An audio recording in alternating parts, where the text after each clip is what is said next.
Good evening. Homework बताओ, कुछ दिया था क्या आज?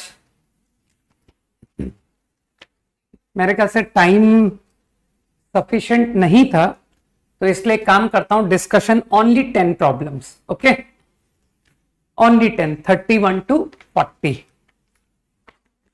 हाँ बोलो। Up to 35, any doubt? अरे इंपॉर्टेंट एक्सरसाइज है यार, समय मिलना चाहिए करने के लिए, है ना। और लकीली आखिरी के क्वेश्चन टाइम टेकिंग है भी, ठीक, तो इसलिए तुमको थोड़ा और टाइम दे दिया, चलो कि 40 के बाद के प्रॉब्लम तुम और समय दे दिया। 31 या 31 ठीक था क्वेश्चन। तुमको ग्राफ बनाना तो आता ही है, 4 - x²। तो इसमें touching circle of minimum area मतलब मिनिमम रेडियस, ठीक है, and y equal to mod x। तो एक्चुअली तुम्हारे दिमाग में दो बातें आ सकती हैं। एक, सर्किल लाइक दिस, कि सर ऐसा कुछ सर्किल बन जाए,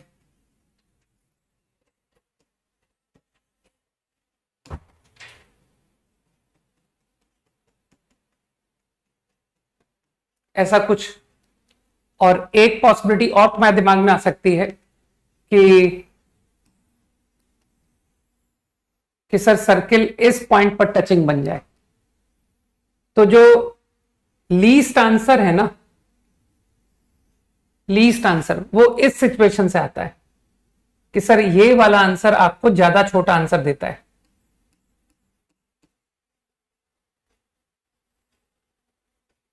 ये आंसर, ठीक है ना। तो यहां से आंसर निकला था, ठीक है। तो मेरे ख्याल से ये बहुत इजीली हो गया था, क्योंकि तुम तो जानते हो कि सर वो radius, this is radius R, ये भी रेडियस है ना। तो अगर ये रेडियस है तो ये लेंथ कितनी हो गई? ये 4 - r हो गई। कुछ लोग समझ पा रहे हैं? और मानते हो अगर ये r है तो ये भी r है, क्योंकि ये 45 डिग्री है ना, ये y equal to X line, तो ये 45 डिग्री, तो उस रीजन से ये भी r हो गया। तो मानते हो ये तो सर r√2 हो गया पाइथागोरस से, तो r√2 is equal to 4 - r कर दीजिए, एक लाइन में आंसर आ गया। कुछ समझे? Radius is equals to 33। तो एक्चुअली अपने आप में काफी इजी क्वेश्चन था, है ना। और पूछो अप टू 35, एनी अदर? जो बहुत इजी है वो रहने दो। 35, हाँ 35 इज अ गुड प्रॉब्लम, ठीक है ना। इस क्वेश्चन को 2018 रैंक 2 जो स्टूडेंट था उसने पूरा पेपर अटेम्प्ट कर दिया, पूरा फुल करेक्ट, मतलब मैथ्स की बात कर रहा हूं। एंड ही सेड कि मैंने फर्स्ट राउंड में इस प्रॉब्लम को ट्राई किया तो मुझे क्लिक नहीं किया, है ना। जैसा कि मैं हमेशा ही कहता हूं कि यार छोड़ते हुए किया करो, है ना। प्रॉब्लम्स को किसी क्वेश्चन में जहां अटकते हो वहां उस मोमेंट समय देने की जरूरत नहीं है, पहले खत्म करो फिर लौट के आके ट्राई करो। तो उसने कहा कि सर जब मेरा पेपर एंड हो गया ना पूरा, तब मेरे पास 15 मिनट बचे थे, उसके बावजूद मैंने इस क्वेश्चन को जब टाइम दिया उसके बावजूद भी नहीं बना, ठीक है ना। तो एक्चुअली थोड़ा सा हम लोग क्या है ना, ज्योमेट्री से हट जाते हैं ना, तो इसलिए ऐसा होता है। तो अगर इसको तुम 10th लेवल की ज्योमेट्री से सोचते ना तो ये क्वेश्चन फट से बन जाता है ना। लेकिन हम लोग थोड़ा सा कोऑर्डिनेट ज्योमेट्री, हालांकि कोऑर्डिनेट से भी हो गया लेकिन कोऑर्डिनेट से बहुत लेंदी होता है, ठीक है ना, कि सर थोड़ा सेक्शन फॉर्मूला लगा लगा के, है ना, बड़ा एफर्ट लगाना पड़ा था। तो नहीं भाई ऐसे नहीं यार, है ना, बिल्कुल जीरो होमवर्क तो नहीं, गलत बात। तो -2,7, 2,-5, पॉइंट P, पॉइंट Q।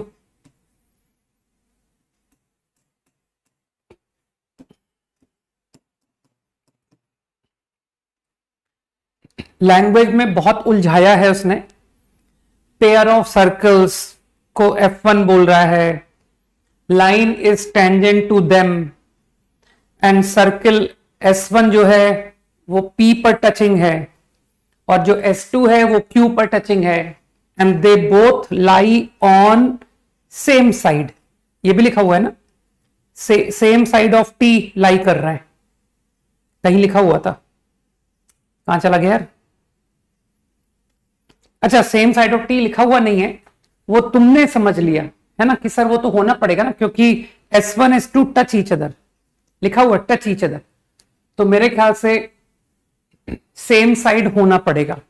ठीक, तो कुछ भी बना लो कि सर ये सर्कल टचिंग, तो तुम तो जानते हो कि सर टचिंग का मतलब ही होता है सेंटर से 90, टेंजेंट है ना। इसी तरह से one more circle touching at the point,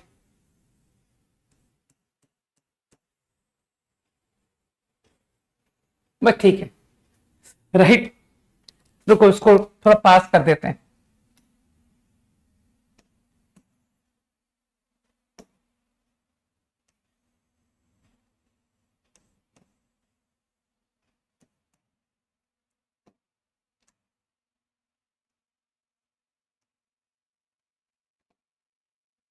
मुझे लगता है अब बेटर बन जाएगा फिगर, है ना। ठीक, 90, this is 2 comma. Now I think to find locus of this point, right, M, 35 ही पूछा है किसी ने, लोकस ऑफ M पूछ रहा है। ठीक, लोकस ऑफ M, मानते हो ये दोनों पैरेलल लाइन हो गई, बस जैसे ही पैरेलल लाइन दिखा मेरे ख्याल से थॉट आ गया कि सर ये लाइन पैरेलल है ना, तो I guess this angle and this angle, बिल्कुल छोटी क्लास की मैथ्स इस्तेमाल करो। मानते हो सर ये दोनों एंगल का सम 180। ठीक, अब कुछ लोग जानते हैं ना कि सर आपने ऑल्टरनेट सेगमेंट थ्योरम पढ़ाई थी, उसकी मदद से ये जो एंगल है इस एंगल का ट्वाइस ये एंगल होगा। चिंता मत करो, ऑल्टरनेट सेगमेंट थ्योरम ये नहीं थी। ऑल्टरनेट सेगमेंट थ्योरम क्या थी, सबको याद है कि सर ये जो टेंजेंट है ये जो एंगल बनाएगा ये कॉर्ड सरकमफेरेंस पर सेम एंगल बनाएगा। सही कहा ना मैंने?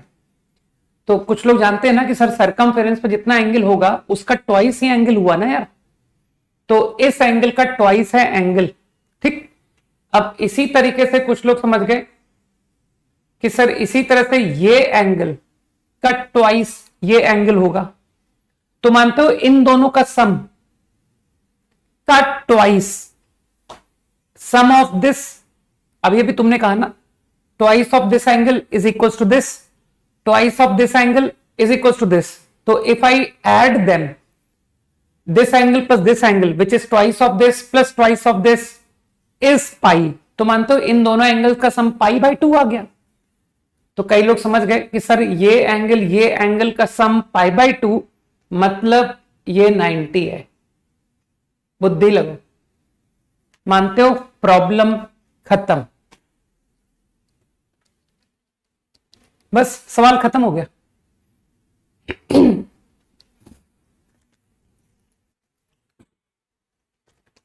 कुछ लोग समझ गए कि सर अब तो क्वेश्चन में क्या बताऊंगा मैं आपको, diametric locus is a circle, है ना, और फिर उसके आगे के प्रॉब्लम में तो कोई दम है ही नहीं, है ना। वो तुमसे पुट करवा के चेक करवा रहा है कि बताओ पॉइंट को चेक करो लाई कर रहा है कि नहीं, फिर वो पॉइंट सर्किल का chord whose mid point is given से तुमको कॉर्ड की इक्वेशन लिखवा रहा है। सही है ना। तो अब इसके आगे के क्वेश्चन में बिल्कुल कुछ भी नहीं बना।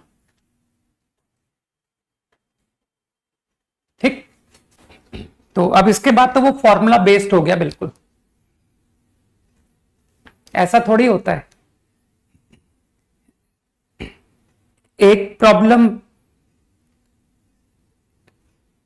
2000 रैंक के बच्चे से भी बन सकता है जो कि रैंक 2 से ना बने, ऐसा संभव है। लेकिन बस प्रॉब्लम ये है कि उस 2000 रैंक के बच्चे से कई क्वेश्चन नहीं बने होंगे जो रैंक 2 से बन गए होंगे, ठीक है। तो किसी पर्टिकुलर क्वेश्चन के बारे में थोड़ी कुछ कहा जा सकता है ना। या 34 पता बहुत ज्यादा लल्लू क्वेश्चन है बिल्कुल, ये क्वेश्चन कहलाते हैं लल्लू, है ना। P is the point on circle, coordinate axis positive, both coordinates positive, sorry, both coordinates.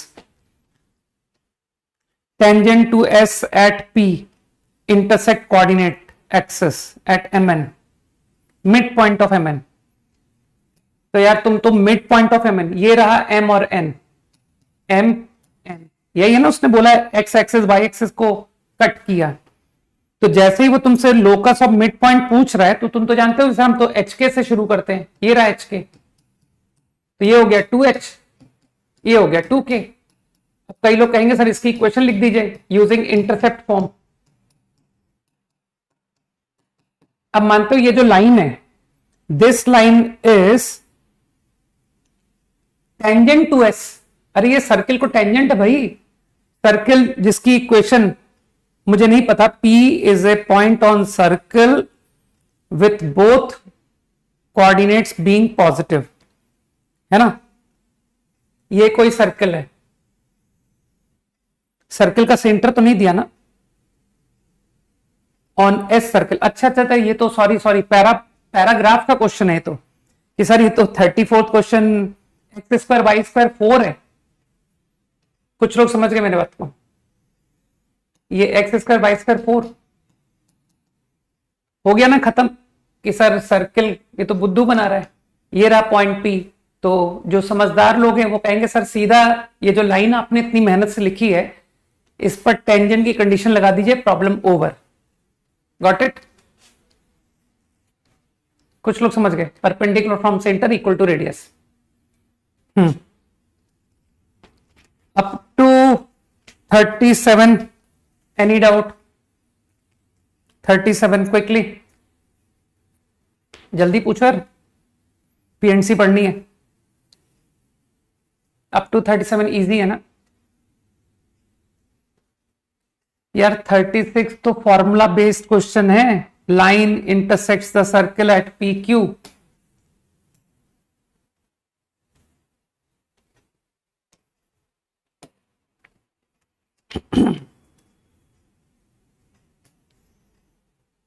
Circle line intersect at PQ, midpoint of PQ has x coordinate, midpoint -3/5, comma this is 4mx + 1। तुमको लगता नहीं कि sir ये तो formula based question हमको दे दिया गया। Centre 3, -2, radius 5। तो तुमको लगता नहीं सर फुट ऑफ परपेंडिकुलर फॉर्मूले से क्वेश्चन किया जा सकता है? नहीं, जो मिड पॉइंट होता है कई लोग जानते हैं ना कि सर वो सेंटर सर्कल को देखते ही विचार आता है, परपेंडिकुलर डालो, और परपेंडिकुलर कहां पड़ता है सबको ही पता है, मिड पॉइंट पर। तो वो तुमसे चेक कर रहा था कि देखें कितने लोगों को फुट ऑफ परपेंडिकुलर का फॉर्मूला याद है ना। तो बस लगा दो, उसको प्रूव कर दो कि तुमको फुट ऑफ परपेंडिकुलर का फॉर्मूला आता है।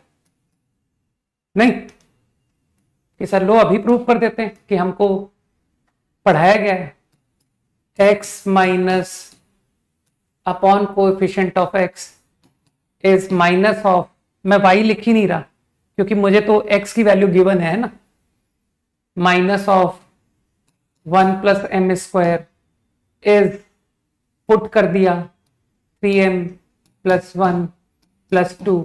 इसके आगे मैं नहीं करूंगा, ठीक। मेरे ख्याल से मैंने सही कर दिया। अप टू 37 डन, इजी था ना। 40, बस अप टू 40 क्विकली।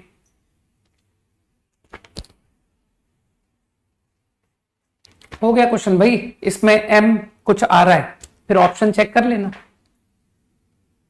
37 का पार्ट 4, 37 तो एक सिंगल क्वेश्चन है। 37 तो एक सिंगल क्वेश्चन है ना, इसका पार्ट 4 कहां से आ गया? इंटीजर प्रॉब्लम है ना 37। अरे हाँ बोलो यार। एक बच्चा कह रहा है 37 तक ही अटेम्प्ट किए, 38 39 में पैराबोला है। नहीं, वो पैराबोला का कुछ खास यूज नहीं है एक्चुअली। पैराबोला तो मैथ्स दी कॉलम का आखिरी पार्ट है ना, fourth part, alpha equal to, sequence अलग है। अरे यार चलो ठीक है, 37 के नेक्स्ट क्लास। एक सेकंड, 37 लेकिन मेरे हाथ में एक क्वेश्चन है, reflection of point A, let the point B.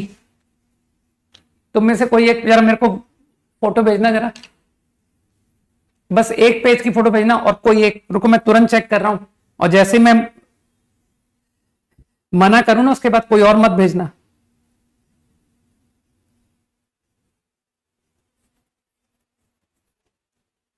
बस मुझे एक कोई इमेज भेजो फर्स्ट पेज की, मतलब इस पेज का। वेटिंग, जल्दी भेजो फोटो खींचकर।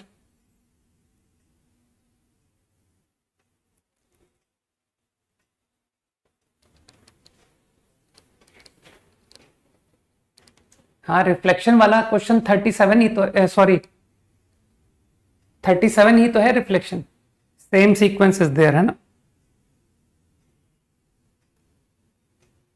बस बस बस, आ गया आ गया आ गया, अब मत भेजो।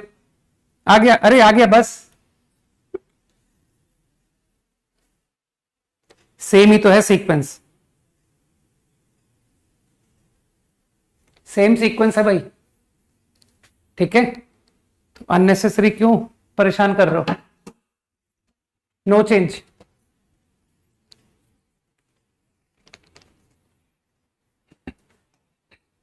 थर्टी सेवेंथ बहुत अगेन लल्लू क्वेश्चन था यार। टेंजेंट पर ग्रिप लाओ भाई, टेंजेंट सबसे ज्यादा इंपॉर्टेंट है। B reflection of A with respect to the line. तो एक काम करो, ए का कोऑर्डिनेट मालूम है, बी का कोऑर्डिनेट तुम निकालो। बताओ बी का कोऑर्डिनेट कितना आया? बताओ बताओ, मैं नहीं बताऊंगा। दिस इज ए, और बट डिस्कशन खत्म करो, मैं बस बहुत हो गया। बी का कोऑर्डिनेट कितना आता है? 6,0 ये आता है with respect to the line, ठीक है। वो लाइन ऑब्वियसली परपेंडिकुलर बाइसेक्टर है ना। ये तुम्हारा रिफ्लेक्शन हो गया। Now with centres A and B and radius 2 radius 1, radius 2 radius 1, कुछ भी बना दो यार डायग्राम। रेडियस 2 रेडियस 1, ठीक। T be the common tangent to tau A and tau B such that circles are on same side of T। Sir T tangent को बोल रहा है, तो बताओ वो कौन सी टेंजेंट होगी, डायरेक्ट होगी कि ट्रांसवर्स होगी? तो मेरे ख्याल से डायरेक्ट होगी, है ना, कि सर डायरेक्ट कॉमन टेंजेंट के दोनों सेम साइड आएंगे। डायरेक्ट कॉमन टेंजेंट कोई सा भी दिखा दो सर, ये डायरेक्ट दिखा दो या ऊपर से दिखा दो, ठीक। Now it says C is the intersection of P and the line through A B. अरे यार ये तो बुद्धू समझ रहा है तुमको, हाँ, लेकिन तुम बुद्धू थोड़ी हो कि सर ये गलत समझ रहे हैं हमको। ये तो आपने कॉमन टेंजेंट में सिखा रखा है। कुछ लोग जानते हैं कि सर यही तो वो टेंजेंट्स का इंटरसेक्शन पॉइंट हुआ करता था, जो कि R1:R2 के थ्रू हम फट से निकाल देंगे। सही है, तो ये कुछ ज्यादा इजी क्वेश्चन नहीं था। बोलो, हमें तो टेंजेंट निकालनी सीखी है, ये तो टेंजेंट के इंटरसेक्शन पॉइंट को ही प्रॉब्लम खत्म कर दिया इसने कि यार ये पॉइंट निकाल दो।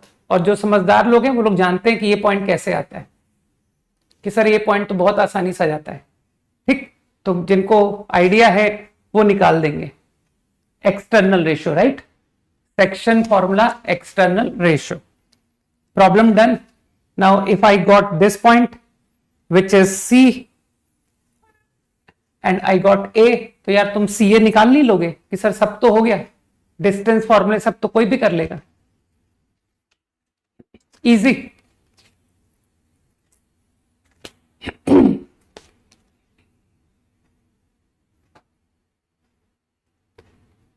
कई लोग तो सेक्स शायद डिस्टेंस फॉर्मूला भी नहीं लगाएंगे, वो लोग कहेंगे सर रेशियो से खत्म कीजिए ना, CA/CB इज 2/1। तो तुमको लगता नहीं सर CA निकल आएगा, बिकॉज आई नो AB। बुद्धि का इस्तेमाल करो। CA/CB, तो इसमें तो सेक्शन फॉर्मूले की भी नीड नहीं है। CA/CB सिमिलर ट्राइंगल 2:1, तो इसका मतलब है ये दोनों लेंथ बराबर हो गई, है ना। CB और AB बराबर हो गए 1:1, और AB है मेरे पास। तो तुमको लगता नहीं कि सर ये तो बहुत ही बड़ा बेवकूफ बना दिया गया हमको कि जो AB का डिस्टेंस है उसका 2.2 टाइम्स आंसर, तो इन दोनों का डिस्टेंस निकाल दो 5, आंसर इज 10। बुद्धू बन गए नहीं कि सर सेक्शन फॉर्मूले की भी जरूरत नहीं है। लो,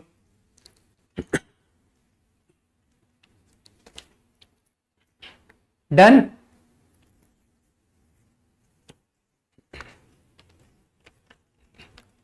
अप टू 40 क्विकली एंड करो, 3 मिनट में खत्म करना है बस। 38 का D। अरे यार, ये तो तुम ऑप्शन पूछ रहे हो, बजाय कि सर मैथ्स दी कॉलम में से कुछ पूछ लूं, फर्स्ट सेकंड थर्ड, तुम तो यार सवाल पूछ रहे हो।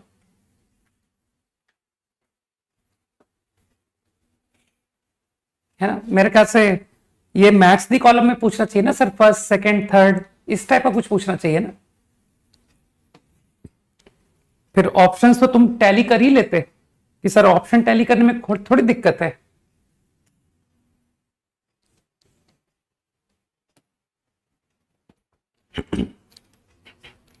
तो मेरे ख्याल से मैं तुमको प्रॉब्लम पर आइडिया देता हूं, क्योंकि ये भी बहुत लल्लू क्वेश्चन था, है ना। बिल्कुल IIT वाले बुद्धू समझ रहे हैं, इसीलिए कह रहा हूं अपने छोटे भाई बहनों को समझाओ कि अच्छे से 9th-10th की ज्योमेट्री पढ़ें। बेचारे कैलकुलस पढ़ रहे हैं, ठीक है, उनको कैलकुलस पढ़ने से बचाओ, ठीक है ना। x² y² 9, 3 radius.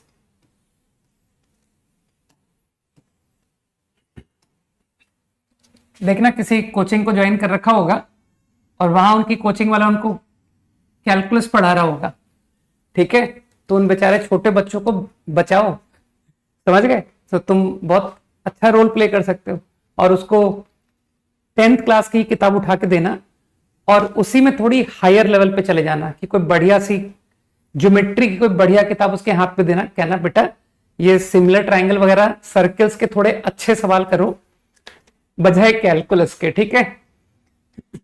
कैलकुलस तो 11th-12th में जाके सबसे इजी चैप्टर निकलता है, ठीक, कि सर जितनी गणित पढ़ते हैं JEE की, उसमें सबसे लल्लू तो कैलकुलस होती है, और उसको बेचारे बच्चे को 9th में पढ़ाते हैं नहीं।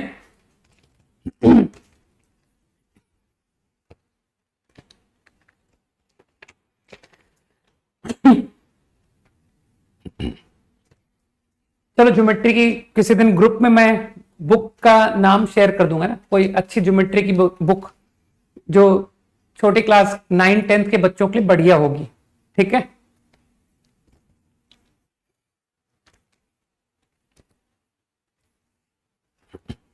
Okay, x square Y square 9, मतलब 3 रेडियस, 3,4 सेंटर। तुमको कहा था ना मेरी एक छोटी सी आदत है, देखो यार मेरी आदत कितनी काम की होती है। 3,4 तुम लोग को तो याद है ना कि सर वो आप हॉरिजॉन्टल और वर्टिकल पॉइंट्स दिखाते हो। 4 मानते हो, 4 वर्टिकली बिलो ये रहा, 4 वर्टिकली लेफ्ट, सॉरी हॉरिजॉन्टली, है ना। तो आई थिंक दैट सर्कल, तो एक पॉइंट तो यही हो गया, और -1।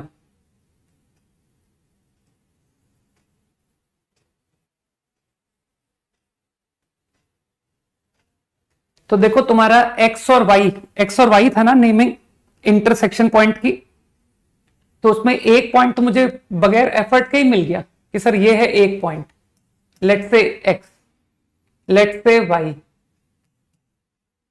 वेरी इजी नहीं, X Y. Now what, intersection at X and Y, okay, another circle. Now third circle की बात करते हैं। Centre of C3 is collinear with C1 C2, ये सेंटर से इसी लाइन पर थर्ड सर्किल का सेंटर लाई कर रहा है, सही है ना। And C1 and C2 both inside C3, ठीक। C3 touches C1 and C2, मानते हो C3 इन दोनों को टच कर रहा है, और वो भी इंटरनल, क्योंकि ये दोनों सर्किल उसके अंदर है। तुमको तो ये बात अच्छी तरह पता है ना कि सर सेंटर को ज्वाइनिंग लाइन कॉन्टेक्ट से पास करती है। तो मानते हो C3 और C1, मैं सेंटर्स को C1 नाम दे रहा हूं, ये C1 सेंटर है, ये C2 सेंटर है, और जो थर्ड सर्किल है ना उसका सेंटर C3 है। तो तुम मानते हो ना सर C3 C1 को ज्वाइन करोगे तो वो कॉन्टेक्ट से पास करेगा, इसी तरह से C3 और C2 को ज्वाइन करोगे कॉन्टेक्ट से पास करेगा। तो कुछ लोग समझ गए कि सर यही तो है वो लाइन जिस पर कांटेक्ट पॉइंट इस सर्किल का भी निकलेगा और इसका भी। तो कुछ लोग समझ रहे हैं कि सर एक्सटेंड कीजिए, यहां से आपका सर्किल C3 पास करेगा टच करता हुआ, और यहां से पास करेगा। तो जो तुम्हारा थर्ड सर्किल है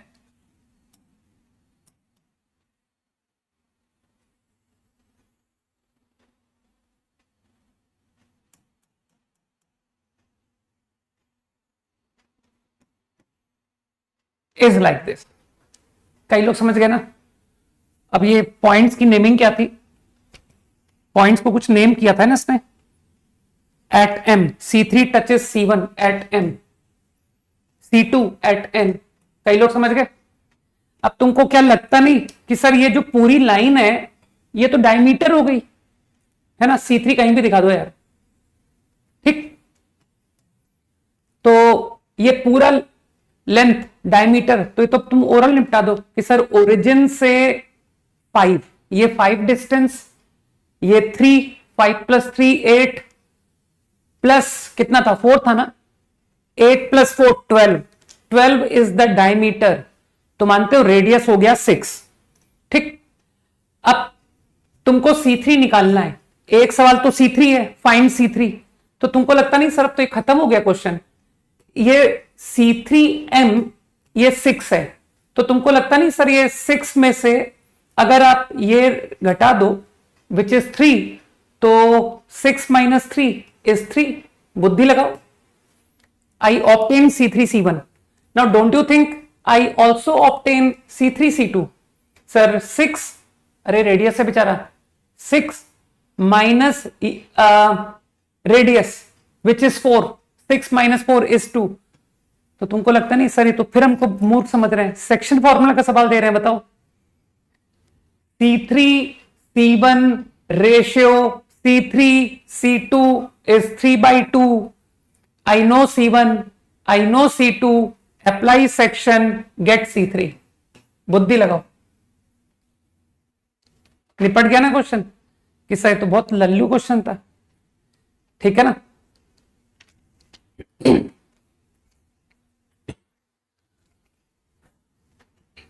अब मुझको लगता है कि अब इसके बाद की कहानी बहुत सिंपल है ना, कि सर ये जो लाइन है ना ये 4/3 स्लोप की लाइन है और हमको पता है कि ये जो कॉमन कॉर्ड है वो परपेंडिकुलर होता है, तो ये 90 एंगल, तो मेरे ख्याल से ये 4/3 स्लोप है, तो ये -3/4 स्लोप है।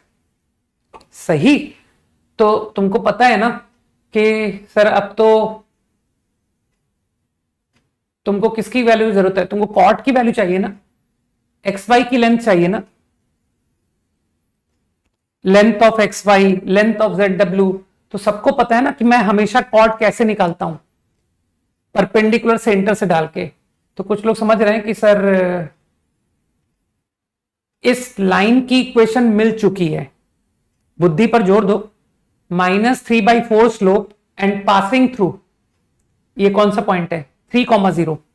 आई know equation to this line, तो I think √r² minus perpendicular square √2 times से आपको एक्स वाई मिल जाएगा, समझो। और इसी तरीके से क्या तुमको लगता नहीं कि सर इसी तरीके से मैं आपको ZW भी दे दूंगा। ZW कौन था, इसी का एक्सटेंशन था ना, line through x y intersect C3, ZW। तो मुझे लगता है ZW भी तो कॉर्ड ही है, और सबको पता है कि आप कॉर्ड की लेंथ कैसे निकालते हो, सेंटर से परपेंडिकुलर।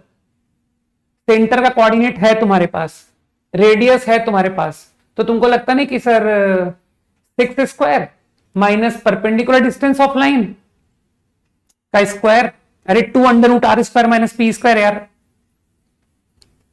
सब समझ गए कि सर हो गया, ZW भी आ गया, XY भी आ गया, था ना बिल्कुल बच्चों टाइप क्वेश्चन। केवल डरा रहा था तुमको और कुछ नहीं।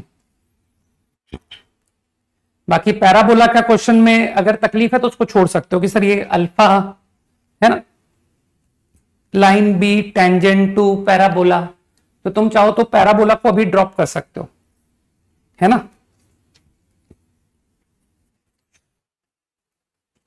कि सर पैराबोला वाला पार्ट नहीं करूंगा लेकिन ऊपर के 3 पार्ट तो कर दूंगा। पढ़ाया नहीं ना यार अभी। और एरिया ऑफ MZN ZMW, अब तो तुम थोड़े तो स्किल्स तुमको दिखाने पड़ेंगे ना, सब कुछ तो मैं करके दूंगा। MZN, तो अब तुम्हारी मर्जी है। मुझे लगता है कि इसे बेस ले लिया जाए और इसे हाइट ले लिया जाए तो हो जाएगा कि सर बेस तो डायमीटर है मतलब 12, और रही बात हाइट की, तो ये तो सर आपने अभी अभी जो ZW निकाला था ये उसका आधा है, बुद्धि लगाओ, हाफ बेस इंटू हाइट, सही है ना। और इसी तरीके से ZMW, तुमको लगता नहीं सर सेम लॉजिक से आप ZMW भी कर दो, ZMW। सोचो इसे ले लेते हैं बेस, मानते हो, हाफ बेस हाइट, बेस तो पूरा लेंथ आ चुका है जो तुमने निकाला था, और रही बात इस हाइट की तो ये भी आ जाएगी कि सर ये तो बहुत इजी है, आपने ये परपेंडिकुलर तो निकाल ही दिया था from centre that which is origin, उसमें रेडियस को जोड़ना ही तो है, +3 ही तो करना है, बुद्धि लगाओ। तो half base height simply. Okay, up to 40 over, बाकी का नेक्स्ट क्लास में खत्म करेंगे, ठीक है। और पीएनसी के होमवर्क के लिए तुम लोग ग्रुप को एक बार देख लेना, संभव है कि मैं एक छोटा सा होमवर्क पीएनसी का ग्रुप में ड्रॉप करूं, है ना। संडे आ गया ना यार, कि सर संडे को फ्री बैठेंगे क्या, अब तो सर्कल्स में कुछ क्वेश्चन है ही नहीं, ठीक। अच्छा, नेक्स्ट क्लास में काम करेंगे। नेक्स्ट क्लास में किसी को ध्यान है क्या कि मैंने पैराग्राफ स्ट्रेट लाइन के शायद डिस्कस अभी किए नहीं है, रिमेनिंग, जल्दी से एक बार हाँ बता दो। वो 7 या 8 तक हमने पैरा डिस्कस किए थे, लेकिन बाद के पैरा डिस्कस नहीं किए थे। कोई एक हाँ बोलो। हाँ, पिंक बुक की बात कर रहा हूं, नहीं किए थे ना। तो एक काम करेंगे, नेक्स्ट क्लास में हम सर्कल्स के रिमेनिंग प्लस पैरा रिमेनिंग, और पैरा में मैंने एक क्वेश्चन छोड़ने को कहा था, किसी को याद होगा, है ना? तो देयर वाज वन पैराग्राफ जो कि मैंने ग्रुप में लिखा था कि ये मत करना, ठीक है? तो उसे छोड़ के बाकी करना है, ठीक? तो only one paragraph you will not attempt, fine? तो in next class I will do circles remaining plus para remaining. हाँ, पैरा 13 को नहीं करना है, ठीक? सेवास थ्योरम, मेनालॉस थ्योरम, वो अभी मैंने तुमको बताया नहीं है एक्चुअली, है ना? तो उसके लिए होल्ड करो थोड़ा।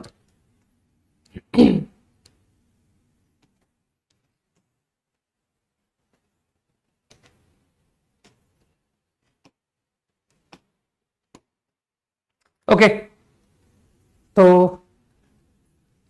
लास्ट क्लास में कुछ तुम लोग को फैक्टोरियल कुछ पढ़ाया था ना? Okay, let's continue with the topic. Now let us understand the definition of add कैसे होंगे ग्रुप में? इतना लेट कैसे हो यार? लोग तो ग्रुप में सब आ चुके हैं, है ना? व्हाट्सएप करना होता है टू माई नंबर 9352992166, ठीक? 9352992166, जिसमें तुमको अपनी कक्षा का रजिस्ट्रेशन ईमेल और फोन नंबर भेजना होता है, ठीक? और तुमको अपने शहर का नाम बताना होता है और अपना नाम बताना होता है, बस इतनी इंफॉर्मेशन आने पर ग्रुप में ऐड किए जाते हो, अदरवाइज नहीं, ठीक? और क्लास भी लिख देना कि सर क्लास 11th ऑल्सो, है ना?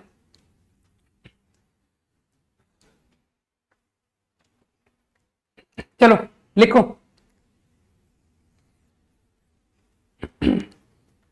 लिखो, एक फॉर्मल डेफिनेशन लेते हैं।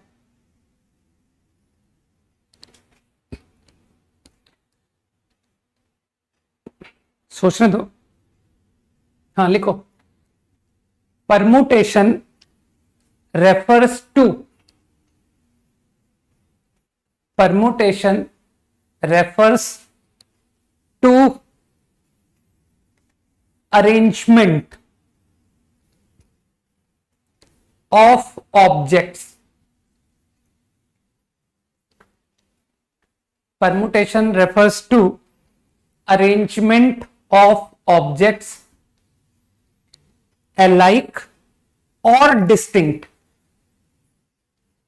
alike or distinct, taken some or all at a time, taken some or all at a time। Brackets में मेंशन करो, order of occurrence is significant, order of occurrence is significant, ठीक है? I repeat quickly. Permutation refers to arrangement of objects distinct or alike, taken some or all at a time. Brackets. Order of occurrence is significant.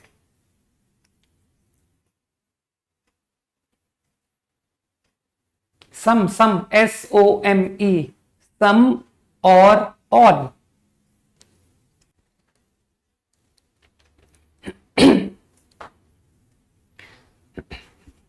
Okay, actually मैंने तुमको एक बहुत ही lightly एक definition बताई है। तो डेफिनेशन क्या कह रहा है?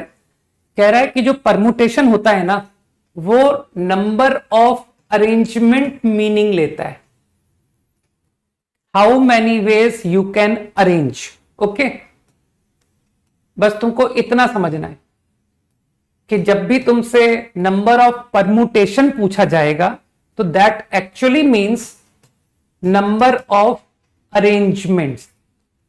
ठीक है, बहुत बढ़िया बात है अलशत, है ना। तो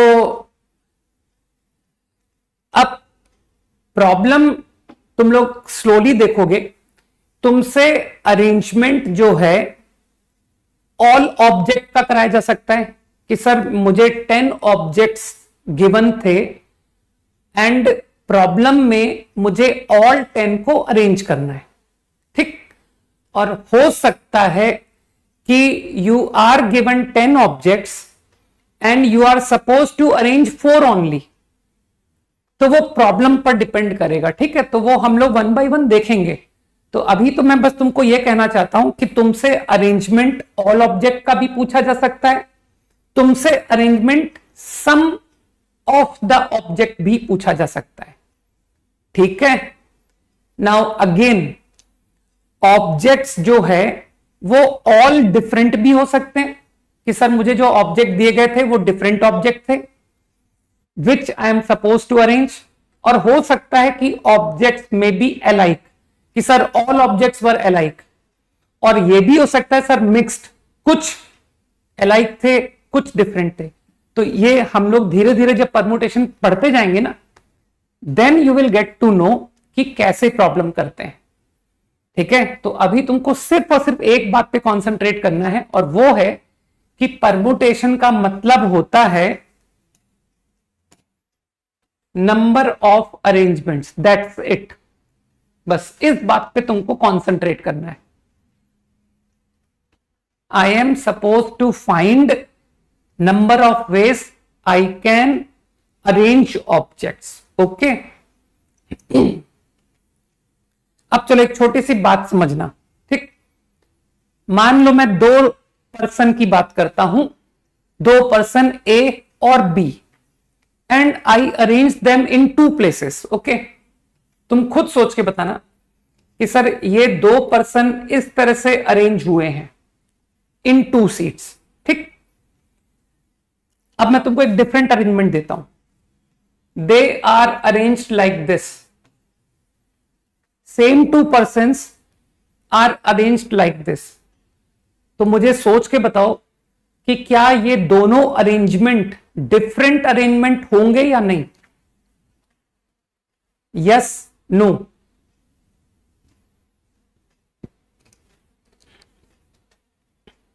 बोलो भाई। दे आर डिफरेंट, यस, है ना कि sir these 2 arrangements will be different arrangements, है ना। मतलब मुझे इसे एक अरेंजमेंट गिनना चाहिए और इसे एक डिफरेंट अरेंजमेंट गिनना चाहिए कि सर ये 2 अरेंजमेंट्स कहलाएंगे, सही है। तो तुमको मीनिंग समझ आया? I said order of occurrence is significant, कि जब हम अरेंजमेंट की बात करते हैं तो जो ऑर्डर होता है वो इंपॉर्टेंट होता है। Got the meaning? फाइन, ठीक। तो अभी मैं बहुत क्लियरली कह रहा हूं कि मैं जो अभी डेफिनेशन ले रहा हूं वो बहुत लाइटली ले रहा हूं, और एक एक सिचुएशन अपने आप में प्रॉब्लम है कि sir how will be arrange all different objects, how will be arrange all alike objects, how will be arrange some objects out of total different objects given, है ना। तो ये सब अपने आप में प्रॉब्लम्स हैं जो कि हम लोग स्लोली सीखेंगे। तो आज हमने अभी सिर्फ डेफिनेशन जानी है, दैट्स इट, है ना। अब एक काम करते हैं, कॉम्बिनेशन की भी डेफिनेशन सीख लेते हैं, उसके बाद हम लोग बात करेंगे, है ना, कि सर वो केस बाय केस कैसे किया जाएगा। अलाइक का मतलब होता है सिमिलर, एक जैसे, ठीक है ना। अलाइक यार आइडेंटिकल, आइडेंटिकल ऑब्जेक्ट। अभी ठीक है? यस,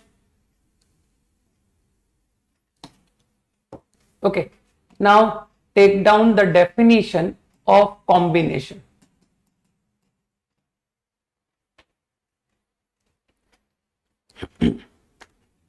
लिखो, डेफिनेशन लिखो।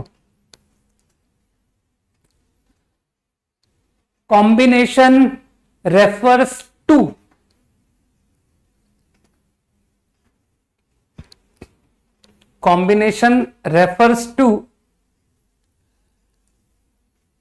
selection of objects, selection या फिर कलेक्शन भी बोल सकते हो।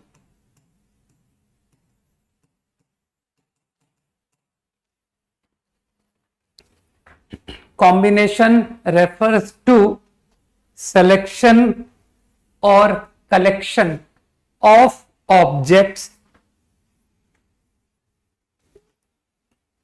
distinct or alike,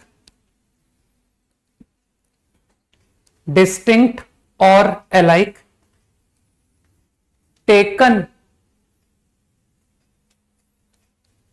some or all at a time, taken some or all at a time।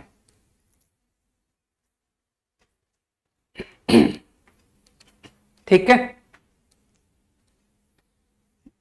Combination refers to selection or collection of objects distinct or alike taken some or all at a time। Brackets में mention करो order of occurrence, order of occurrence is insignificant। हाँ, order of occurrence is insignificant।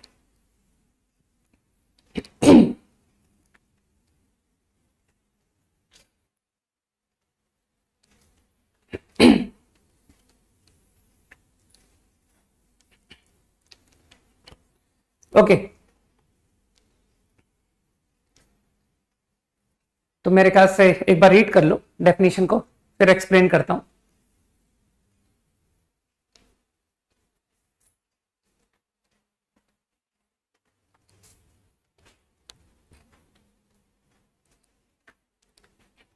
हो गया, read कर लिया।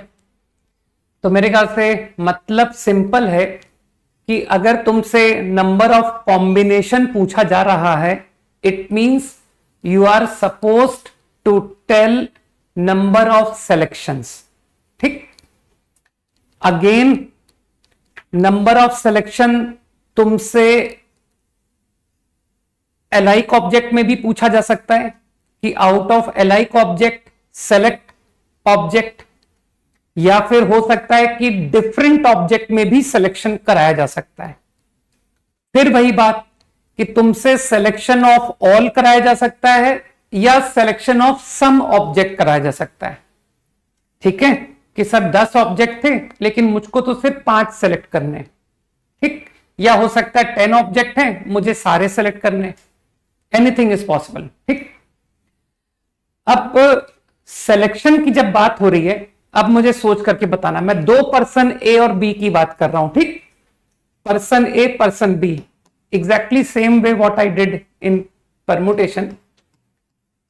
This is one selection, person A person B are there in the selection. दो person मैंने select किए हैं, one is A one is B. Another selection I am giving you B A. सोच करके बताओ क्या ये दोनों सिलेक्शन डिफरेंट हैं या सेम है? What about these two selections, same और डिफरेंट? आंसर इज, बिल्कुल सही कह रहे हो सभी लोग कि सर ये सेम सिलेक्शन है ना। डजंट मैटर कि person first selected is A, next person selected is B, या फिर first person selected is B, second person selected is A. No, मुझे तो दो लोग सेलेक्ट करने थे, सेलेक्ट टू। तो चाहे आप ए बी बोलो, चाहे आप बीए बोलो, ये दोनों एक ही सिलेक्शन कहलाएंगे। मानते हो इस बात को? तो तुमको अब रेलेवेंस समझ में आया कि sir order of occurrences insignificant क्यों कहा था मैंने? बताओ भाई।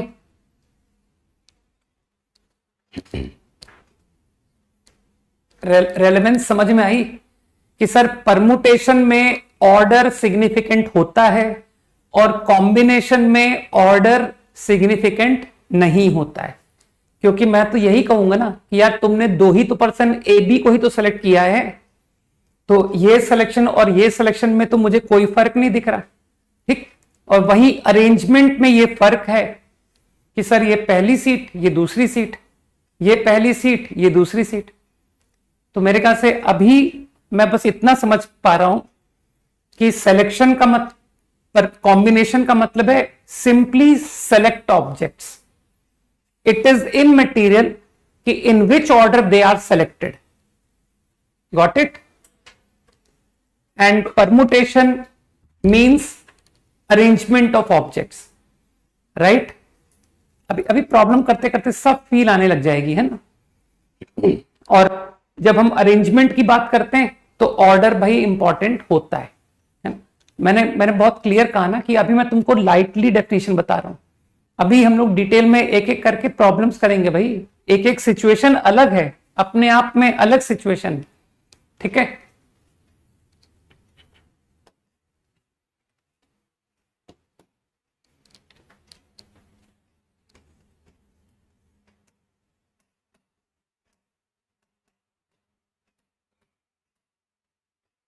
थोड़े से डेफिनेशन सीखते जाएं। एनपीएन टेक्निकल टर्म है जो कि आगे स्टैंडर्ड नोटेशन यूज होगा। इसका मीनिंग क्या होता है?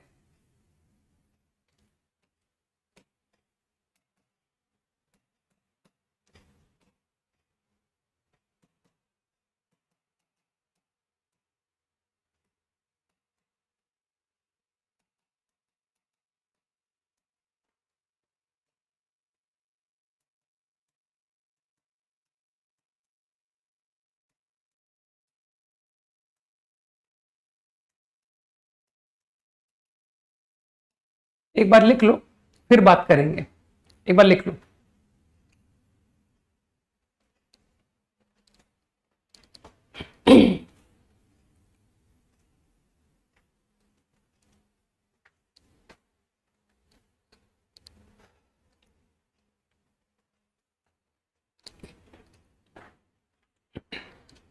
तुम खुद सोचो ना दूरवा, कि तुमसे तुम्हारी क्लास में कहा गया कि किसी 3 स्टूडेंट को सेलेक्ट करो, है ना? तुमसे कहा गया कि you are suppose to form a group of 3 student and you said कि sir I selected student A, student B, student सी।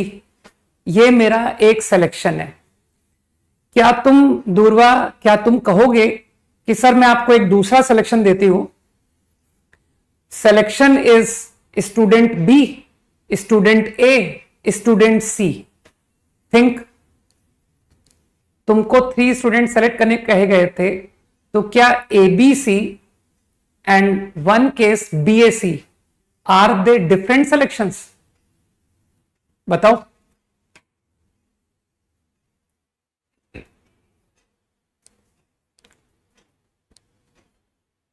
अरे बोलो भाई दूरवा, तुमसे कुछ पूछ रहा हूं।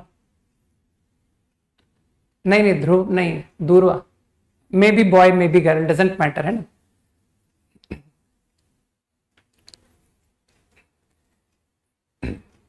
तो बात समझ में आ गई होगी ना कि सर वो 3 स्टूडेंट का सिलेक्शन तो सेम ही है ना, चाहे आप एबीसी बोलो चाहे आप बीएससी बोलो, सिलेक्शन तो सेम ही है। ठीक, अभी मैं बोलता हूं कि 3 chairs are there, make 3 students out of your class student। अभी दूरवा को दूसरा सवाल दिया कि दूरवा तुमको ये 3 चेयर्स लगी हुई है, इसमें तुमको 3 स्टूडेंट को बिठाना है, 1 स्टूडेंट इन 1 चेयर। ठीक है? तो अब मुझे बताओ, डोंट यू थिंक कि सर अब जो आपने एग्जाम्पल बोला था ABC BAC, अब ये दो अलग आंसर्स कहलाएंगे कि I am making 3 students occupy seats, तो these two are different answers. Think.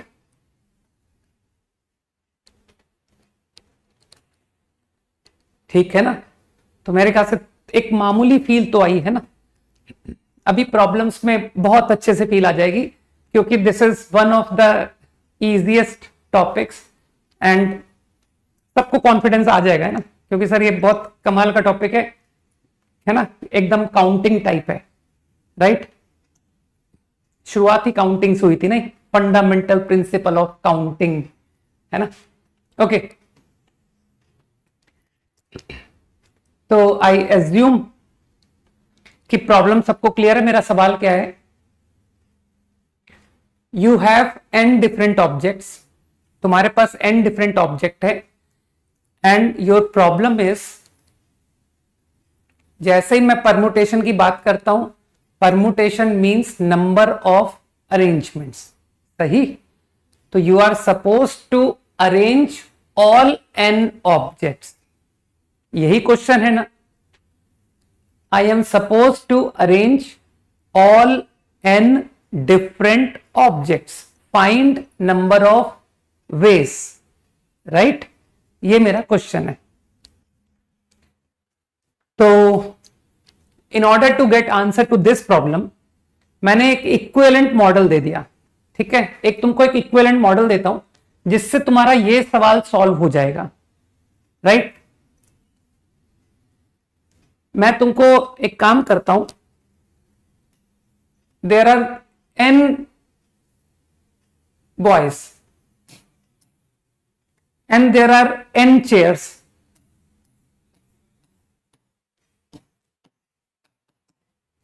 ठीक, n seats, and I ask you, make boys sit in these chairs, ठीक, arrange n boys इन n सीट्स, ऑब्वियसली एक seat पे दो को मत बिठा देना, ठीक है। Obviously in one seat one boy, ठीक। तो क्या तुमको लगता नहीं कि सर इस सवाल का मुझे जवाब मिल जाएगा? I am able to arrange all n objects, different objects, boys तो डिफरेंट होते हैं ना यार, ठीक है। तो आई गेस जो भी आपका आंसर होगा, अरेंजिंग n बॉयज इन n सीट्स, वो इस प्रॉब्लम का जवाब दे देगा। फाइन। तो अब तो तुम लोग समझदार हो कि सर कैसे सोचना होता है, हमारी लाइन ऑफ थिंकिंग क्लियर है। हम लोग डिसाइड करते हैं कि किसके डायरेक्शन से सोचें।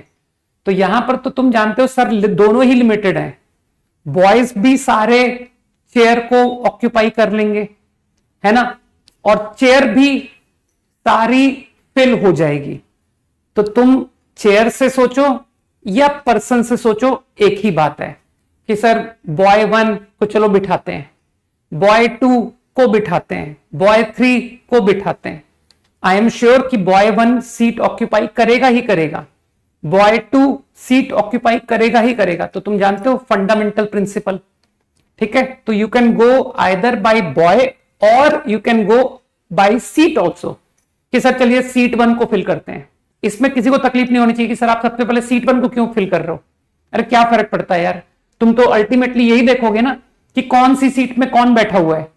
इस बात को थोड़ी देखोगे कि सर पता है आपको, पहले मैंने सीट 1 को भरा था, उसके बाद मैंने सीट 4 को भरा था। That is meaningless.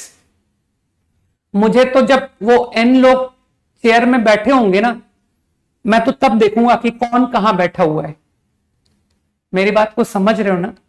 तो आई एम नॉट इंटरेस्टेड कि कौन सी चेयर पहले ऑक्यूपाई हुई थी, राइट। तो चलो चेयर से करते हैं। Sir first seat n choice, second seat, and तुम तो मन में बोलते हो ना, I filled first seat and I fill second seat n-1 ways, and I now fill third seat, n minus 2 ways, fourth seat, चलते जाओ. तो finally when I fill up to last, तो your answer is n factorial. So what is the answer to npn? Is coming to be n factorial. ये फॉर्मूले बनने जा रहे हैं, ध्यान रखना. ये जो हम मेहनत करके ये टर्म्स एनपीएन, डेफिनेशन, वैल्यू, ये आगे फॉर्मूले क्रिएट हो रहे हैं.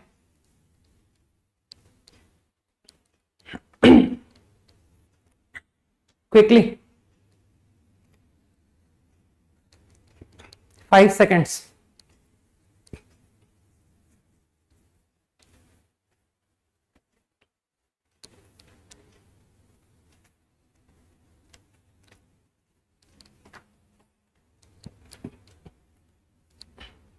Done. Okay. Now let's know the meaning. Again ये सब notations है.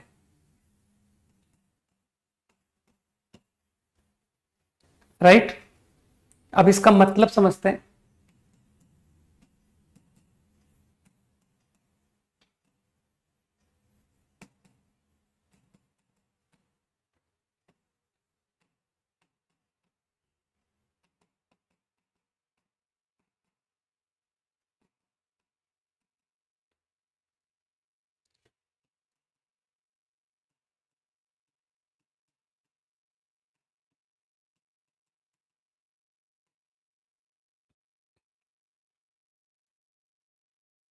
पढ़ लो एक बार.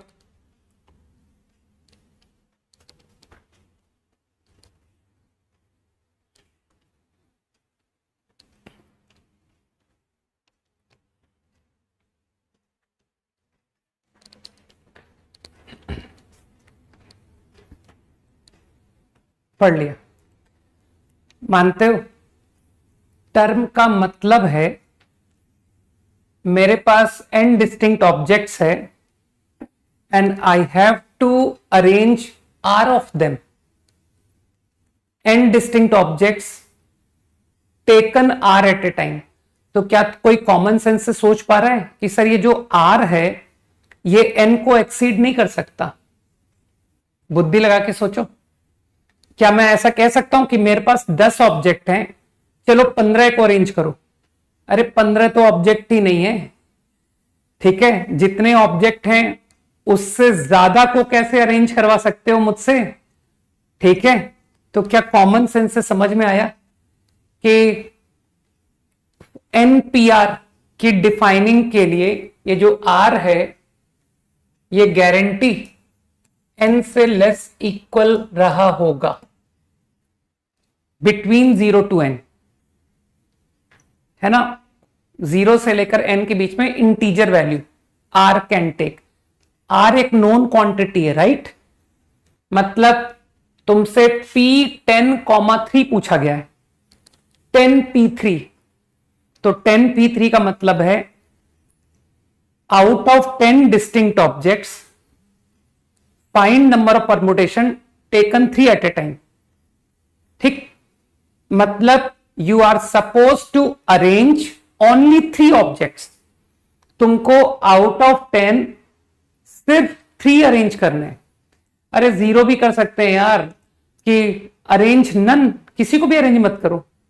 ठीक है ना? तो वो 0 अलाउड है कि sir out of n object आप किसी को भी अरेंज करने के लिए नहीं कह रहे हो, np0. ठीक है, परेशान मत हो इस बात के लिए. ठीक, तो इसका मतलब तो तुम समझ गए ना. तो out of n distinct I am supposed only to arrange r of them, केवल r अरेंज करने. तो इसकी वैल्यू निकालनी है किसी in how many ways I can do that. तो वो जो भी नंबर ऑफ वेज होंगे वही इसका आंसर हुआ ना. तो चलो फिर से एक इक्विवेलेंट प्रॉब्लम लेते हैं जिससे इस सवाल का आंसर मिल जाए, है ना?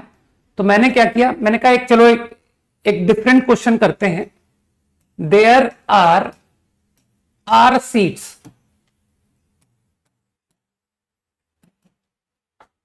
And there are n boys, सही है, and I said arrange n boys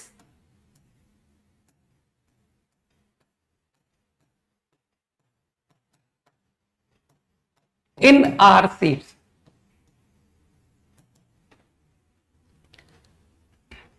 अपनी तरफ से बुद्धि नहीं लगानी है, ठीक है, कि सर वो हम क्या करेंगे, एक ही सीट में 4 लड़के बिठा देंगे, ठीक है, तो सारे लड़के बैठ जाएंगे। तो ये अपने आप तुमको अंडरस्टूड लेना है, only 1 boy in 1 seat, got it. एक सीट में सिर्फ एक ही बैठेगा। तो अब सोच के बताओ कि सर सीट तो कम है, सीट कम है ना, तो क्या फील कर पाए कि ये जो n बॉयज हैं ऑल n नहीं बैठ पाएंगे। सोचो कि सर सीट r है, पर्सन n है, तो कितने बैठ पाएंगे, ओनली r। तो क्या तुम्हारे इस सवाल का जवाब हो जाएगा, I am supposed to arrange r object out of n। तो केवल r ही लोग अरेंज हुए ना।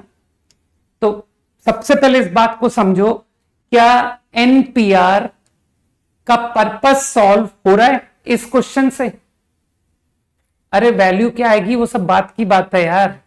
तुम तो पहले ये समझाओ मुझे कि ये जो भी क्वेश्चन है जिसका मैं आंसर ढूंढने जाने वाला हूं, क्या इस प्रॉब्लम का आंसर, मेरी बात को ध्यान से सुनो, मैं आंसर में बिल्कुल इंटरेस्टेड नहीं हूं अभी।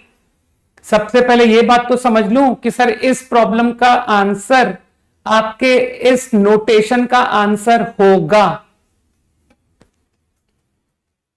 ठीक है ना।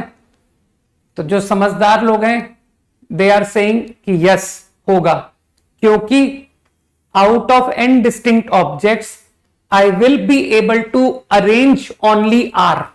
और यही मैं चाहता था कि पूरे n अरेंज नहीं हो जाएं, केवल r अरेंज हो पाए, ठीक।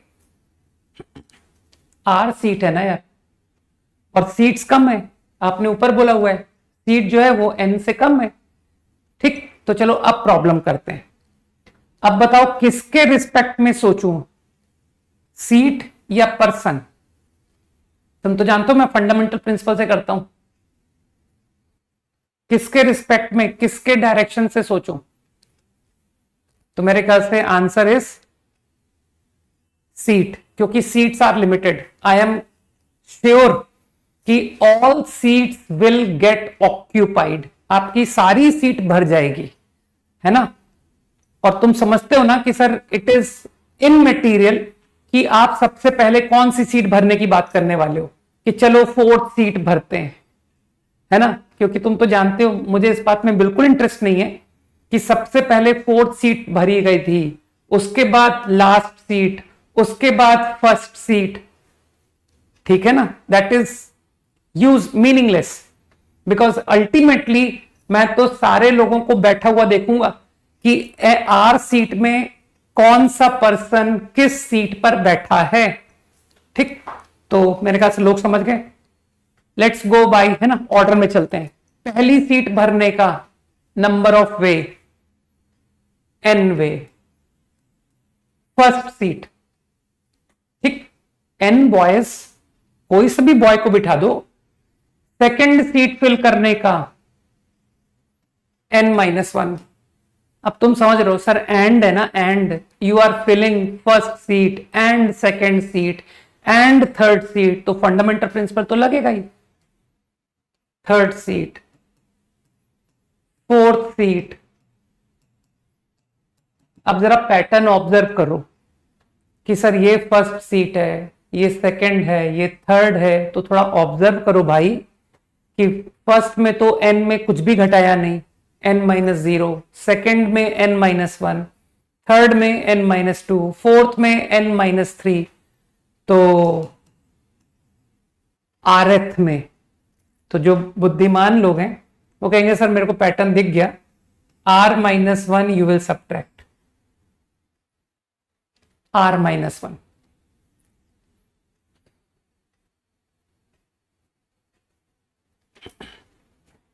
So this will be answer to NPR। ठीक, अब इसको आई कैन सिंप्लीफाई, मैं इसको अब सिंप्लीफाई करने की कोशिश कर रहा हूं। फाइन, तो I think you understand the formula of factorial. तो जो लोग फैक्टोरियल जानते हैं वो कहेंगे सर n से लेकर काश ये पूरा 1 तक चला गया होता तो ये n फैक्टोरियल हो जाता, है ना। तो जो भी तुम्हारे दिमाग में विचार आ रहा है उसको रोको मत, उसको लगाओ कि सर मैं तो इसको पूरा 1 तक लेके जा रहा हूं। nn-1, आई थिंक n-r+1 पर आप रुक गए थे, लेकिन मैं यहां से भी कंटिन्यू करके 1 तक जाऊंगा। तो यार ये तो तुम इसके पीछे के नेचुरल नंबर सारे बता सकते हो कि नहीं, है ना। नहीं बता पाओ तो जानते हो ना 4th क्लास के बच्चों को ले आना, वो बताएगा कि भैया इसके बाद आएगा n-r, फिर आएगा n-r-1 टिल 2 into 1। सही, अब मेरे ख्याल से तुम समझ रहे हो। अरे घटाया नहीं है, कोई जोड़ना घटाना नहीं कर रहे हैं ज़ैनब, थोड़ी तो बुद्धि लगाओ यार। I think you have multiplied, तो जो मल्टीप्लाई किया उसको नीचे भी तो करो, बैलेंसिंग करो। n-r-1 2 into 1। सही, तो बस जिसको फैक्टोरियल की डेफिनेशन आती है वो समझ गया कि सर ये 1 2 से लेकर पूरा n तक गया है, इसे n फैक्टोरियल कहते हैं। और जो डिनोमिनेटर है वो भी कंटिन्यूएशन 1 2 3 4 पूरा continuation up to what, up to this, है ना, अप टू n-r, 1 से लेकर n-r तक सारे नंबर है ना। तो it become n-r factorial.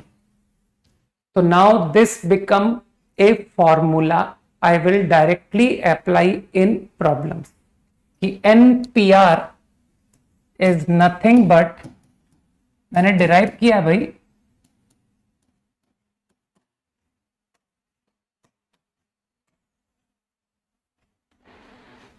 रटो,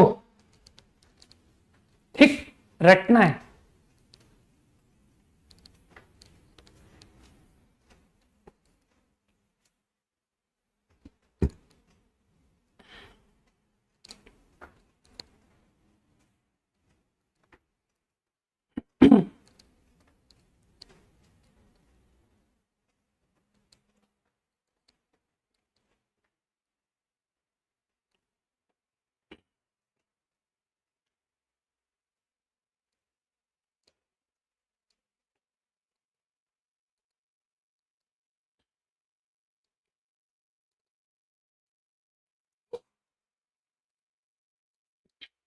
done,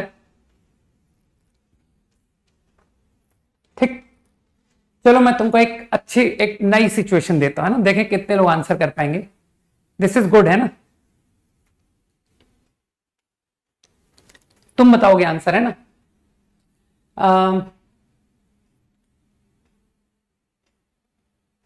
there are 6 boys, wait,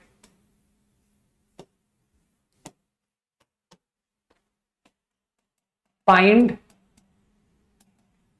थोड़ा टेक्निकल टर्म लिखूं तो अच्छा रहेगा ना, हटाओ। Find number of ways, easy language, to arrange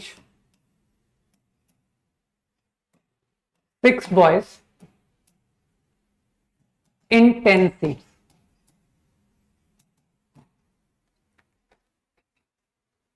extra कुछ भी नहीं बोलूंगा मैं कि सर ये भी तो लिखो 1 सीट में कंटेन ओनली 1 बॉय, है ना, ये सब मैं कुछ नहीं लिखूंगा। करो सवाल कि सर एक लड़का तो तीन चेयर में लेट गया। ठीक है ना।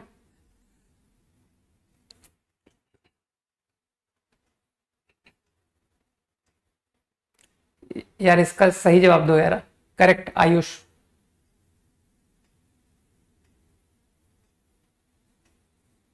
नंदिनी,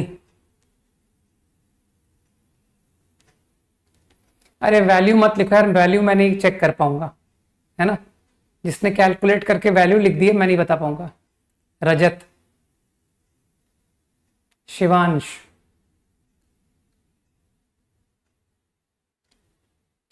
भावेश आई थिंक ना, प्रगति, पूर्वी, भावेश, हाँ, कार्तिकेय, यशराज।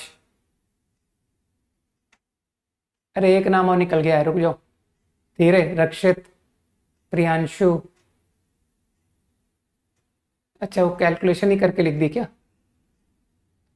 वो स्लाइड हो गया यार। प्रणय, रक्षित, दीपिका,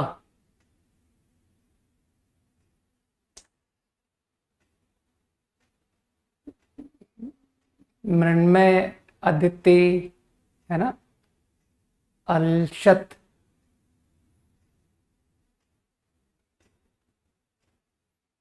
कईयों के नाम मिस हुए हैं तो चिंता मत करना तुम लोग, ठीक है।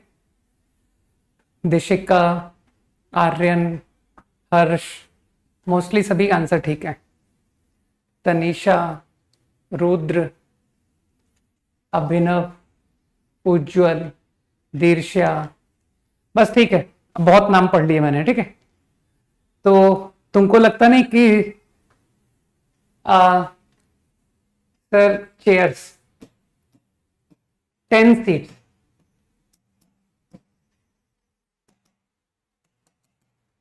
जो समझदार लोग हैं, ठीक है अभिनव, दे अंडरस्टैंड कि जो लिमिटेड ऑब्जेक्ट होता है उसके डायरेक्शन में सोचते हैं। And this time boys are limited. मैं कॉन्फिडेंट हूं कि every boy will occupy seat, लेकिन मैं सीट के ऊपर कॉन्फिडेंट नहीं हूं कि will this seat get occupied, not sure. हो सकता है खाली रह जाए, हो सकता है भर जाए। तो इसलिए जो लाइन ऑफ थिंकिंग होगी दैट विल बी बॉय, है ना। तो बॉयज को भरते हैं। B1 has how many choice, 10 choice. B2 has how many choice? 9 choice. B3 8, B4 7, B5 6 and B6। ये आंसर हुआ ना ऋषभ, मिस्टेक है ना, 5 लिखना भूल गया ना। मेरे ख्याल से लोग समझ गए कि सर ये आंसर है। अब कई लोग इसको फैक्टोरियल में कन्वर्ट कर गए कि सर इसको पूरा 4 से लेके 1 तक ले जाइए, है ना। तो डोंट यू थिंक कि सर ये 10 फैक्टोरियल अपॉन 4 फैक्टोरियल बन जाएगा। अरे ऊपर मैंने 4 3 2 1 से मल्टीप्लाई कर दिया भाई, तो मल्टीप्लाई करो, डिवाइड करो, तो यू गेट दिस। तो तुमको लगता नहीं कि सर ये तो एक रिजल्ट जैसा नहीं बन गया कि n, मतलब मैं रटने के लिए तो वैसा नहीं बताना चाहता कि इसको भी रटना चाहिए हमको। कहां गया rubber, number of permutation of n distinct object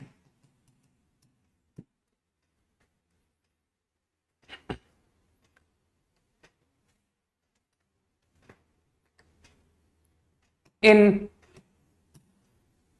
boys ही रखते हैं यार, n boys in r places where r is more, कि सर प्लेसेस ज्यादा है। ठीक है राजकुमार, ठीक है ना।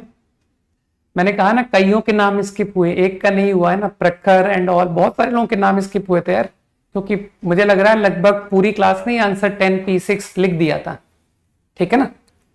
कि सर आप इतना बढ़िया बताया आपने, कैसे कोई गलत कर सकता है, नहीं। ओके, तो आई थिंक यू अंडरस्टैंड कि सर वो प्लेसेस ज्यादा है, बॉय कम है, तो मैंने ऑब्जर्व कर लिया कि आपका आंसर RPN आ रहा है। थिंक,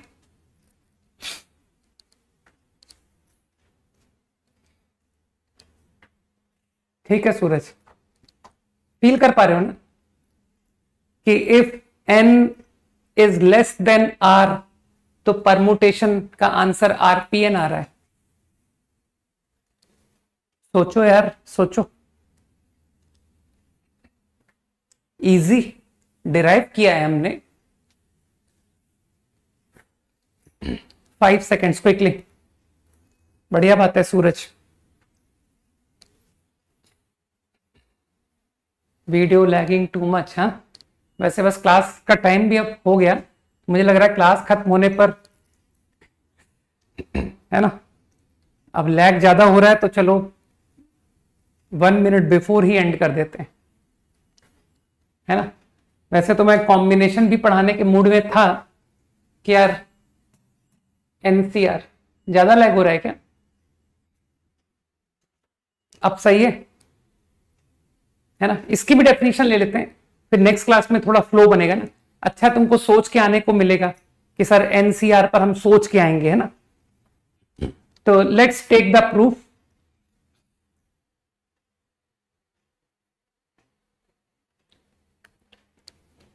नहीं यार, लैग नहीं हो रहा है, कुछ लोग तो कह रहे हैं नहीं हो रहा है ना।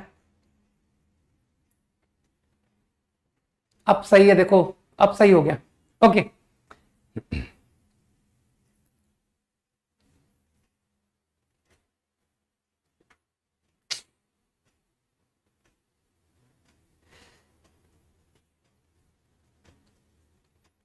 okay, not lagging now, fine. Okay, let's know the meaning. NCR notation, ठीक है।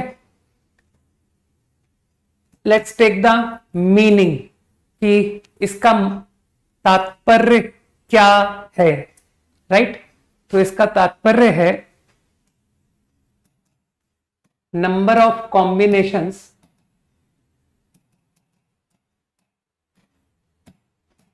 एंड डिस्टिंक्ट ऑब्जेक्ट्स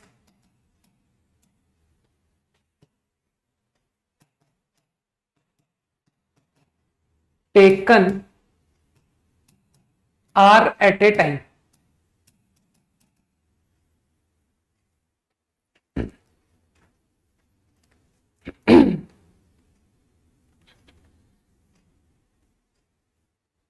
R का अगेन तुम मतलब समझ जाओगे कि sir R again is to be between 0 to n। Homework तो मैं बता चुका हूं। Next class homework is circles remaining and paragraph remaining, leaving paragraph 13, ठीक है ना। Permutation combination homework you will get from Monday. Okay, test दे लो, टेस्ट के बाद से फिर तुमको, तुम्हारा तो खैर टेस्ट नहीं है, सॉरी, मंडे के बाद से तुमको PNC का होमवर्क मिलेगा कंफर्म।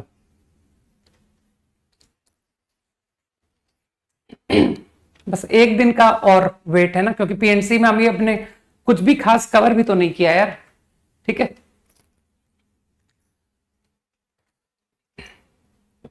हाँ, आई नो टेस्ट नहीं है, बिल्कुल मुझे पता है, स्टिल वो पैराग्राफ हो गया ना होमवर्क, पैराग्राफ प्लस, ठीक है ना। ओके, आई थिंक तुम इसका मतलब तो समझ गए कि सर नंबर ऑफ कॉम्बिनेशन का मतलब है ओनली टू सेलेक्ट। केयरफुली सुनना, बहुत ज्यादा इंपॉर्टेंट है, ठीक है। I am suppose to select r objects out of n distinct object, ये मेरा सवाल है। Find number of ways to select r objects out of n distinct objects, ठीक। now I have to find number of ways।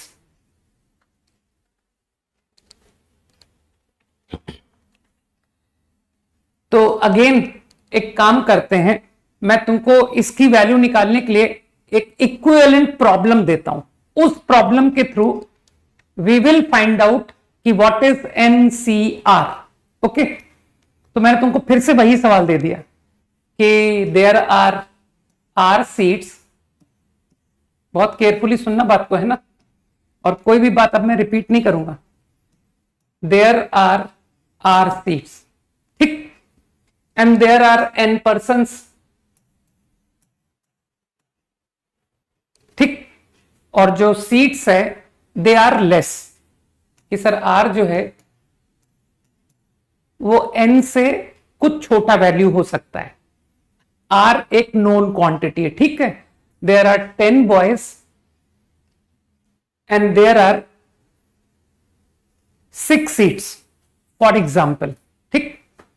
Now what I am doing is, मैं कह रहा हूं you arrange them, same सवाल मैंने दे दिया, find number of ways to arrange n boys in R seats। ये मेरा प्रॉब्लम है, ठीक। तो क्या मैं डायरेक्ट आंसर कर दूं कि सर अभी तो सीख कर आए हैं how to arrange n boys in R seats, you can directly answer कि सर इसका आंसर होगा NPR। हाँ बोल दो जल्दी से कि sir answer to this problem is NPR। सोचो सोचो, ठीक है ना। अरे भाई, out of 15 players you have to select the team of 11 cricketers, ठीक है ना, कि सर 15 लोगों को लेकर के हम गए हैं, लेकिन out of 15 I have to make 11 play in the match, ठीक है। तो मैं 11 प्लेयर्स को सेलेक्ट करने जा रहा हूं आउट ऑफ 15। अब मैंने क्या किया, मैंने कहा कि तुम सेलेक्ट मत करो, तुम तो 15 प्लेयर्स को चेयर में बिठाओ, 11 चेयर में बिठाओ, make 11 players sit in 11 chairs. तो immediate answer is 15p11। Feel कर गए? अरे मैंने भी आंसर खत्म थोड़ी किया है। अब इसी प्रॉब्लम को मैं एक डिफरेंट वे में बात करने जा रहा हूं, ठीक। मुझे बताओ, when you arrange these n boys in R seats, तो क्या तुम इस बात को जानते हो ना कि सर ये n बॉयज नहीं बैठ पाएंगे क्योंकि आपकी सीट तो 11 है और प्लेयर्स 15 है ना, तो आपके सिर्फ 11 प्लेयर्स ही बैठ पाएंगे। तो मैं तुमसे सवाल पूछ रहा हूं, मुझे वो 11 प्लेयर बताओ हु विल ऑक्यूपाई 11 चेयर्स, मुझे उन प्लेयर्स के नाम बताओ, ठीक। तो तुमने मेरे को लिस्ट दे दी, यार ये तो मेरे सामने भी अटकने लग गया, तुम्हारे लिए भी अटक ही रहा होगा अगर मेरे सामने अटक रहा है तो।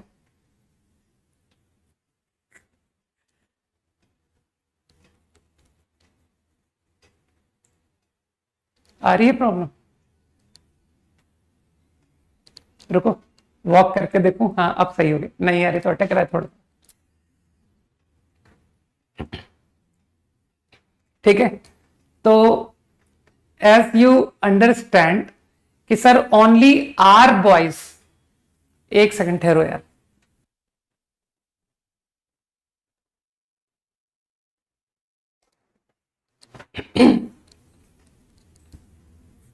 ये तो यहां पर क्लास में भी अटक रहा है, मेरे को ही दिख रहा है अटकता हुआ है।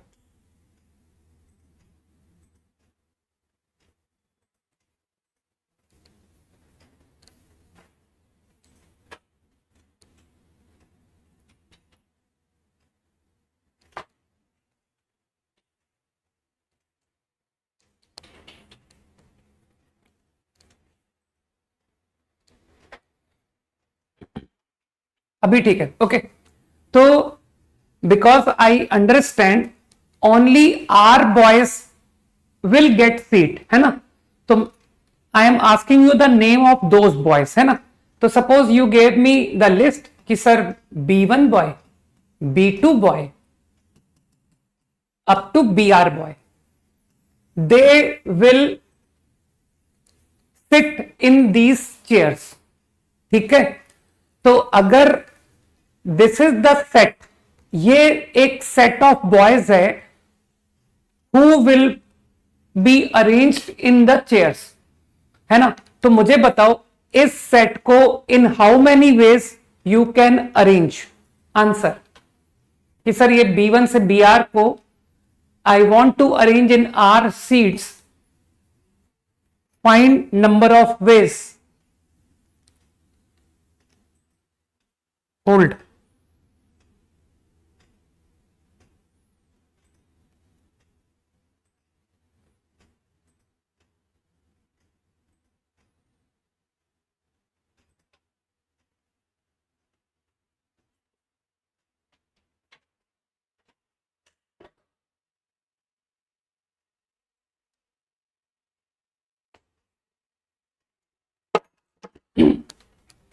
नहीं नहीं, मैंने जो पूछा है उसका आंसर कि सर ये R बॉयज को आप R सीट में कैसे अरेंज करोगे, तो your answer is R factorial.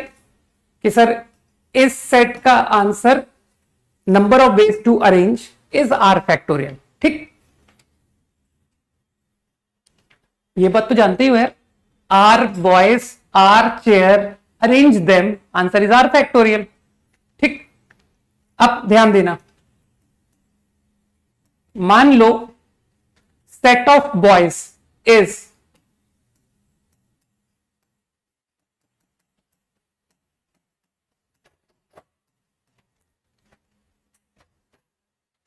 This is another set of boys. मानते हो कि सर ये बॉय डिफरेंट है, अभी जो आपने R बॉयज लिखे हैं ये एक डिफरेंट सेट है। हां बोलो। ठीक, this is one new set of boys. Now how many ways I can arrange this set of boys in R chairs. तो मेरे ख्याल से answer is again R factorial, है ना। तो अब मुझको एक बात सोच के बताओ, ये जितने अरेंजमेंट तुमने लिखे इन दिस केस, कि सर ये जो नंबर ऑफ अरेंजमेंट्स होंगे और यहां पर जो नंबर ऑफ अरेंजमेंट्स होंगे, is there any arrangement common to them? क्या कोई एक अरेंजमेंट इनमें कॉमन है क्या? संभव ही नहीं सर, इसमें तो आदमी ही अलग हैं। जब पर्सन ही सेम नहीं है तो how can a arrangement in this case be the same? संभव ही नहीं है। तो क्या मैं कह सकता हूं कि all arrangements here will be different then arrangements here, है ना। सोच पा रहे हो ना बात को, कि सर ये सारे डिफरेंट अरेंजमेंट्स होंगे। these arrangements there is no common arrangement in them, fine। तो इस तरह से मैं एक एक केस बना के कर रहा हूं, है ना। तो यू कैन थिंक आइदर, अब लैंग्वेज पे जाओ, अपने अंदर से आवाज निकालो कि these are the person who get seat और these are the person who get seat। तो I arrange these boys और these boys और, तो इस तरह से हाउ मेनी केसेस, कितने केसेस होंगे? ये जो तुम मुझे R पर्सन के केसेस दे रहे हो कि sir this is one set of boys, this is another set of boys, ऐसे how many cases you will be getting? सोचो and every case will give you arrangement R factorial, है ना। तो क्या तुम फील कर पा रहे हो कि sir number of sets into R factorial is my answer? Number of sets into R factorial, यार वो जो नंबर ऑफ सेट्स है ना, वही तो कि out of n boys this is one selection, this is another selection, उसे तो हम लोग NCR कहते हैं।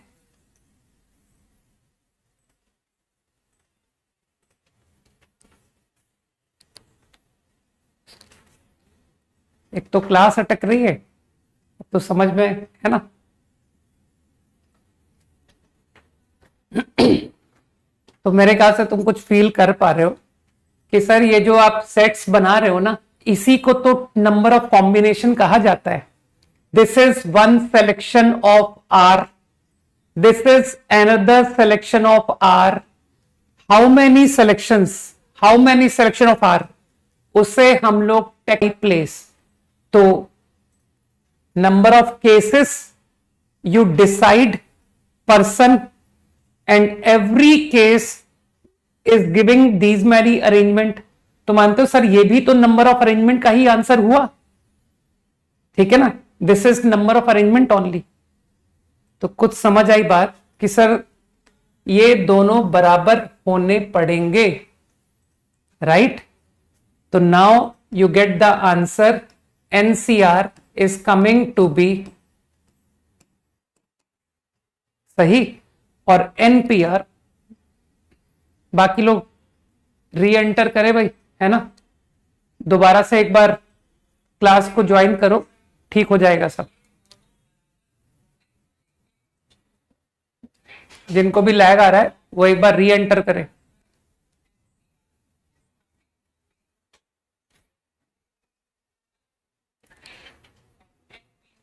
I think now all okay. ठीक है ना तनीषा, नाउ ओके, गुड.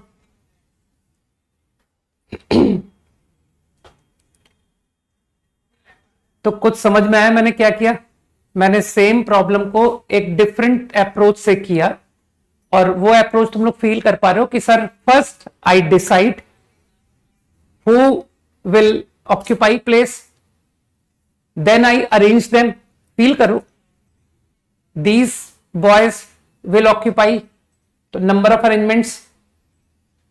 तो इस तरह से जितने केसेस होंगे, हर case R factorial R factorial R factorial. Sir R factorial plus R factorial plus R factorial. How many times R factorial, कितने बार आर फैक्टोरियल. जितने वेज में यू कैन सेलेक्ट बॉयज, है ना. ये क्या है, number of times is what, is number of set of R person, number of selection of R boys, है ना. कि sir how many times, these many times. जितने वेज तुम्हारे R बॉयज के सिलेक्शन के हैं, उतने times I will get R factorial. तो लोग समझ गए ना कि sir NCR into R factorial is NPR. तो नाउ तुम्हारे पास NCR का फॉर्मूला बन गया.